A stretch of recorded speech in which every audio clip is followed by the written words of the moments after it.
তাহলে কারা পেল জাস্টিস? এই প্রশ্নটা সব গোষ্ঠীর স্টেক হোল্ডারদের মধ্যেই ঘুরপাক খাচ্ছে। তাহলে জাস্টিসটা পেল কোথায়? তার মানে ওয়েলকাম ব্যাক এগেইন। জাস্টিস কথাটা খুব প্রচলিত, এখন ইন ভোগে আছে, ফ্যাশনে চলছে এখন। আজকের যে শুনানি হলো হাইকোর্টে 2016 এসএসসির মামলা নিয়ে এবং 2025-এর যে বিধি এবং যে কারা কারা বসতে পারবে তাদেরকে নিয়ে যে শুনানি হলো, সেক্ষেত্রে জাস্টিস কি পুরোপুরি হলো? মানে সবাই কি, সব স্টেক হোল্ডার্সরা কি জাস্টিস পেল নিজের নিজের এক্সপেকটেশন অনুযায়ী? এটা তো প্রশ্ন থেকেই গেল, তোমরাই উত্তর দিবে। তবে যেটা শুনানি হলো তোমরা এক্ষণে জেনে গেছো পুরোটাই, কিভাবে শুনানি হলো আর রাজ্য সরকার কিভাবে পুরোপুরি এবার প্রথমবার ওয়ান সাইডেড হয়ে টেন্টেডদের হয়ে কথা বলতে গিয়ে টেন্টেডদের ফেভারে জাজমেন্টের আশায় ছিল। তবুও সুপ্রিম কোর্টের ভার্ডিক্টকে সামনে রেখে মাননীয় যে হাইকোর্ট এবং যে বিচারপতি, মাননীয় বিচারপতি, তিনি রাজ্য সরকারকে নাকচ করে দিয়েছেন রাজ্য সরকারের যে আবেদন যে টেন্টেডরাও বসতে পারবে। তো সেই ব্যাপারটা সাইডলাইন করে দিয়েছে এবং শুধুমাত্র টেন্টেডরা বসতে পারবে না, যারা ইতিমধ্যে অ্যাপ্লাই করে ফেলেছে তাদের অ্যাপ্লিকেশনগুলোও ডিসমিস করতে হবে। এইটুকু ছাড়া বাকি বিধু সবকিছু একই রকমভাবে থাকবে। এই অবস্থায় জাস্টিস কি হলো? আমি কাদের কথা বলছি? আমি ফ্রেশারদের কথা বলছি। ফ্রেশারদের সঙ্গে জাস্টিস হলো?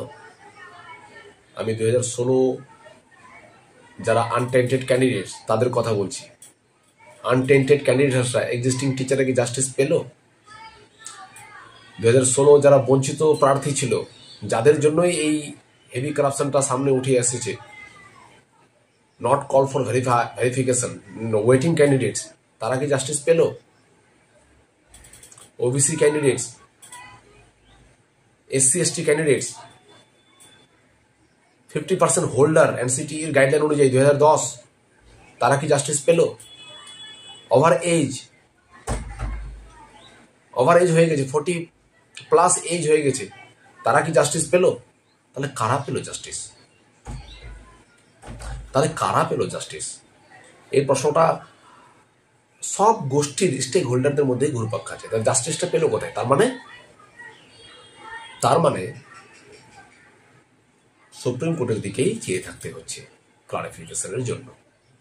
14 তারিখে সুপ্রিম কোর্টের যে বিভিন্ন মাল্টিপল মামলার শুনানি আছে, তার মধ্যে হয়তো এসএসসির ব্যাপারও থাকবে। তো সেই সুপ্রিম কোর্টের দিকেই চেয়ে থাকছে সবাই, কারণ কোথাও না কোথাও সবাই নিজের মতো করে যখন হিসাব নিকেশ করছে তখন দেখছে যে সবাই বঞ্চিতই থেকে গেল আলটিমেটলি। সে এক্সিস্টিং টিচাররা 10 মার্ক এক্সট্রা পাক, ফ্রেশাররা কোনো কিছু না পাক, কিন্তু আলটিমেটলি দেখা গেল সবাই বঞ্চিত থেকে গেল। স্পেশালি 2016 যারা 10 বছর এজ গ্যাপ নিয়ে যাদের ওভারেজ হয়ে গেছে, তারা বিশেষ করে এরা তো পরীক্ষায় বসতে পারছে, তারা তাদের বিনা দোষে তাদেরকে পরীক্ষায়ও বসতে দেওয়া হচ্ছে না। তাদের এজ রিল্যাক্সেশনের ব্যাপারটা একটু মান্যতা দেওয়া উচিত ছিল। তার সঙ্গে 2010-এর আগে যারা MA BEd বা যারা বিএড করেছিল, MA করেছিল, তাদের 45% মার্কসটা কনসিডার করা উচিত ছিল। চেয়ে থাকছে আমরা সুপ্রিম কোর্টের দিকে, আগামীতে কি হচ্ছে দেখা যাবে।